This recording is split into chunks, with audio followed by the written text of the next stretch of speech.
नमस्कार, मैं हूं आपके साथ सोनिया चौहान। हिमाचल प्रदेश की खबरों में आप सभी का स्वागत है। रुक करते हैं खबरों की ओर। हिमाचल प्रदेश में 77वां हिमाचल दिवस मनाया गया और इस मौके पर शिमला के ऐतिहासिक रिज मैदान में राज्य स्तरीय कार्यक्रम का आयोजन किया गया। कार्यक्रम में हिमाचल प्रदेश के राज्यपाल शिव प्रताप शुक्ल ने बतौर मुख्य अतिथि के रूप में शिरकत की और वहीं इस दौरान मुख्यमंत्री सुखविंदर सिंह सुक्खू और कांग्रेस पार्टी के प्रदेश अध्यक्ष और सांसद प्रतिभा सिंह भी कार्यक्रम में मौजूद रही और इस दौरान पुलिस बल की टुकड़ियों के सलामी दस्तों ने रिज मैदान में मार्च किया। वहीं नृत्य कला के जरिए हिमाचली संस्कृति की एक खास झलक भी देखने को मिली। हिमाचल प्रदेश के राज्यपाल शिव प्रताप शुक्ल ने 77वें हिमाचल दिवस पर प्रदेशवासियों को बधाई दी। साथ ही उन्होंने कहा कि हिमाचल प्रदेश के पहाड़ी राज्य होने के बावजूद और अनेकों उपलब्धियों को प्राप्त किया है। वहीं मुख्यमंत्री सुखविंदर सिंह सुक्खू ने भी हिमाचल दिवस की प्रदेशवासियों को बधाई दी। साथ ही उन्होंने कहा हिमाचल सरकार का उद्देश्य है कि 2027 तक हिमाचल प्रदेश को आत्मनिर्भर और देश का समृद्ध राज्य बनाया जा सके। वहीं इस दौरान कांग्रेस पार्टी प्रदेश अध्यक्ष प्रतिभा सिंह ने कहा कि प्रदेश के युवा भी इसी ऊर्जा के साथ ये दिवस मनाएं और देश के उत्थान के लिए काम करें। हिमाचल दिवस का 77वां दिवस और मैं समझता हूं कि जिस प्रकार से हिमाचल प्रदेश के लोगों ने अपनी ईमानदारी और कर्तव्य निष्ठा के आधार पर कार्य किया है। हिमाचल भले ही छोटी छोटी पहाड़ी प्रदेशों का राज्य रहा हो, लेकिन सब मिलकर के जब हिमाचल बना है तो एक देवभूमि हो गया है और उस देवभूमि में मैं समझ रहा हूं कि सभी लोगों ने इसकी गंभीरता को स्वीकार करके देवभूमि की तरफ से कार्य किया है। हाँ, इतना जरूर मैं कहता हूं कि इधर युवाओं में और लोगों में जो नशे की प्रवृत्ति बढ़ी है, उससे हिमाचल की संस्कृति को ठेस पहुंची है।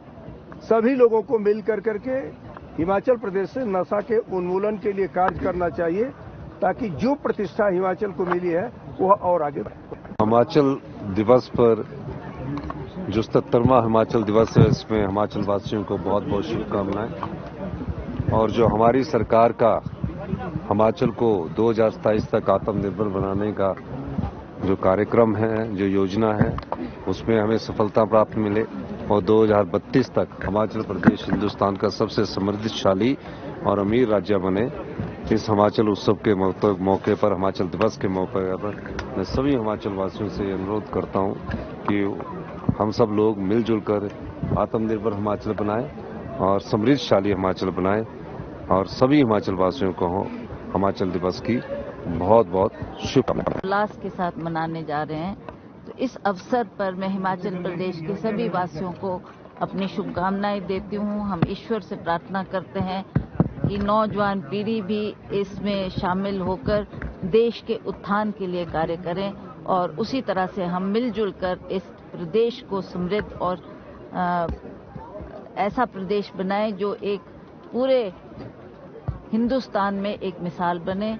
इस अवसर पर सभी हिमाचल वासियों को हमारी शुभकामनाएं।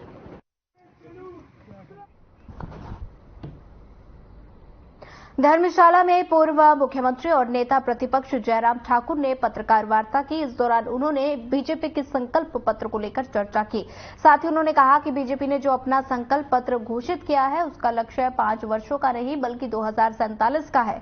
उन्होंने कहा कि पीएम मोदी का लक्ष्य विकसित भारत है, इसलिए देश को ध्यान में रखते हुए संकल्प पत्र बना है। देश को जो पीएम मोदी पर भरोसा है, प्रधानमंत्री ने उसे टूटने नहीं दिया। 2019 के चुनाव में जो संकल्प पत्र आया था उसमें अधिकांश कार्यों को पूरा किया गया है और आज भी बीजेपी के संकल्प पत्र में जो वादे किए गए हैं वो पूरे किए जाएंगे। की गारंटी है, इस बात को लेकर के पूरा देश एक भरोसे के साथ भारतीय जनता पार्टी को, एनडीए को अपना समर्थन और सहयोग दे रहा है। –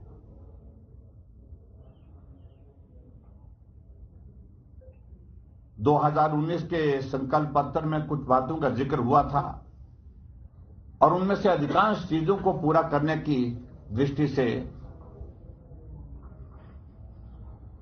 आदरणीय मोदी जी की सरकार आगे बढ़ी है, सफलतापूर्वक उनको पूरा किया है। चाहे हम धारा 370 की बात करें, चाहे हम नारी शक्ति अधिनियम की बात करें, जहां 33% आरक्षण की व्यवस्था की गई,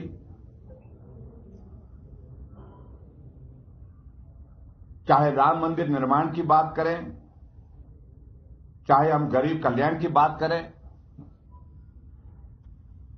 80 करोड़ लोगों को मुफ्त राशन देने की बात करें। मित्रों, भारतीय जनता पार्टी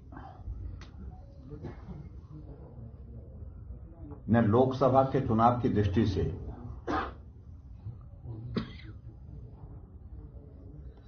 अपना संकल्प पत्र पिछले कल घोषित किया है और एक विजन सिर्फ 5 वर्ष का नहीं, ये भारत 2047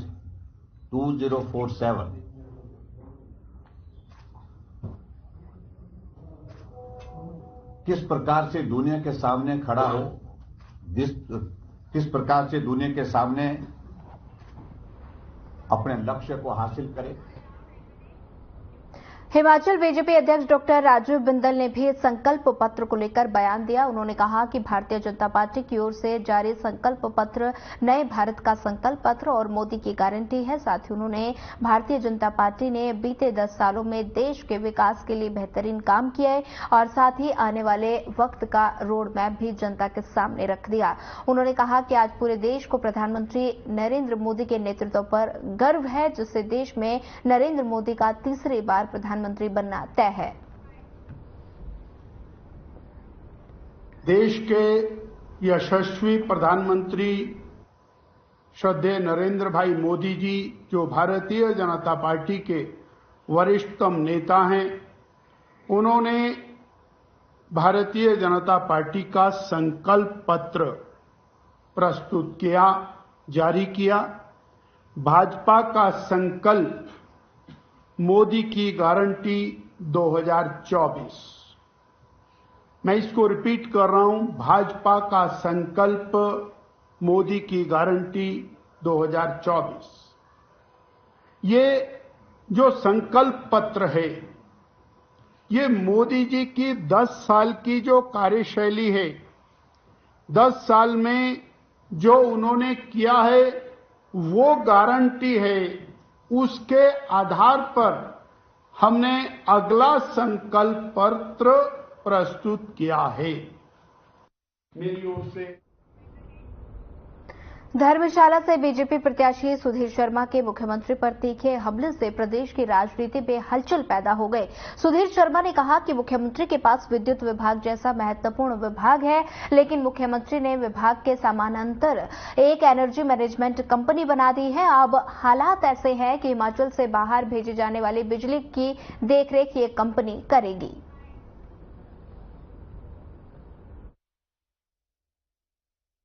साथियों, यूं तो मुख्यमंत्री जी के पास कई विभाग हैं, मुख्यमंत्री हैं, जितने चाहे सभी विभाग रख सकते हैं। महत्वपूर्ण विभाग जो उनके पास है, बिजली का विभाग, उसमें देश के अंदर पहली बार किसी प्रदेश में ऐसा हुआ है कि एक एनर्जी मैनेजमेंट कंपनी बना दी गई। उस कंपनी का काम क्या है कि जो हिमाचल प्रदेश के बाहर बिजली बेचेगा, अब वो ये कंपनी देखेगी। पहली बार किसी प्रदेश में ऐसा हुआ है कि बिना इलेक्ट्रिसिटी बोर्ड की सहमति के एक कंपनी बना दी गई। नहीं तो अब तक सभी प्रदेशों में जो इलेक्ट्रिसिटी बोर्ड हैं, वही बिजली जो है वो बेचते हैं और खरीदते हैं। और हिमाचल प्रदेश में 5,000 मिलियन यूनिट बिजली जो है वो बाहर के प्रदेशों में बेची जाती है। और बिना बोर्ड की सहमति के एक ये एनर्जी मैनेजमेंट कंपनी बना दी गई। एक कंसल्टेंसी रखी, उन्होंने कह दिया कि आप कर लीजिए।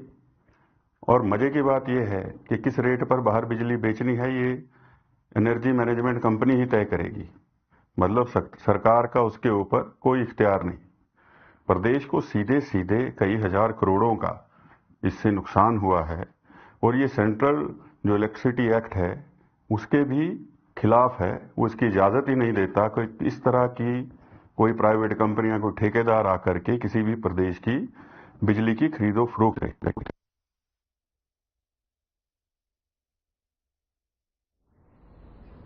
बीजेपी की मंडी संसदीय क्षेत्र से प्रत्याशी कंगना रणौत लगातार कांग्रेस पर हमलावर नजर आ रही है। कंगना रणौत हिमाचल प्रदेश सरकार में लोक निर्माण मंत्री विक्रमादित्य सिंह पर भी लगातार निशाना साध रही है। कंगना लगातार अपने बयान में कह रही है कि उन्हें टिकट देने की वजह से कांग्रेस को मिर्च लग रही है। शायद ये इसलिए भी हो रहा है शायद क्योंकि पहली बार वो बिना स्क्रिप्ट के बिना पढ़े डायलॉग बोल रही हैं और रियल लाइफ से रियल लाइफ में आने का अंतर जो है अब उनको समझ आ रहा है। और ये जो परिवर्तन है मैं समझता हूं कि उनको जल्दी ही इस बात को समझ लेना चाहिए कि किस तरह की बात आपको रखनी है। आप राजनीति में आई हैं और राजनीति में मुद्दों का विरोध होता है, व्यक्ति का विरोध नहीं होता है, व्यक्तिगत टिप्पणी नहीं होती है। और आप मुद्दों पर आइए, अपनी बात रखिए। आप किस लिए राजनीति में आ रही हैं, क्या आपका विजन है, प्रदेश की विकास के लिए आपका क्या योगदान रहेगा, किस तरह की योजनाएं आप आने वाले समय में लेकर आ रही हैं, इन बातों को आप बताइए। कांग्रेस पार्टी एकजुट है और हम एकजुट होकर सामूहिक प्रयासों से इस लोकसभा चुनाव और 6 विधानसभा चुनाव में पूरी ताकत से हर एक कार्यकर्ता हमारा कोई मनमुटाव नहीं है, एकजुट होकर और हम सामूहिक रूप से जो है जीत का प्रयास करेंगे। ये मैं आपको कहना चाहूंगा। दिल्ली में होने जा रही सोलन में 42 क्रिटिकल पोलिंग स्टेशन है, जिसे देखते हुए प्रशासन की ओर से पुख्ता इंतजाम किए जा रहे हैं। सोनल उपायुक्त मनमोहन शर्मा ने बताया कि विशेष सुरक्षा व्यवस्था के बीच चुनाव संपन्न कराए जाएंगे। के लिए सारी तैयारियां हो चुकी है। हमारी जो स्टाफ की डिप्लॉयमेंट है वो ऑलमोस्ट जो हो चुकी है, चाहे वो फ्लाइंग स्क्वाड्स है, दूसरा स्टाफ है, सेक्टर मजिस्ट्रेट्स है, सेक्टर ऑफिसर्स है, सबकी तैनाती कर दी गई है। नोडल ऑफिसर्स को लगा दिया गया है और जो इंटरस्टेट बॉर्डर है वहाँ पर नाके लगा दिए गए हैं। वहाँ वाहनों का जो निरीक्षण है नियमित रूप से किया जा रहा है। और क्रिटिकल पोलिंग स्टेशन हमारे 42 क्रिटिकल पोलिंग स्टेशन है जिला में। और फिलहाल इस बुलेटिन में इतना ही। ज्यादा खबरों के लिए बने रहिए हमारे साथ। नमस्कार।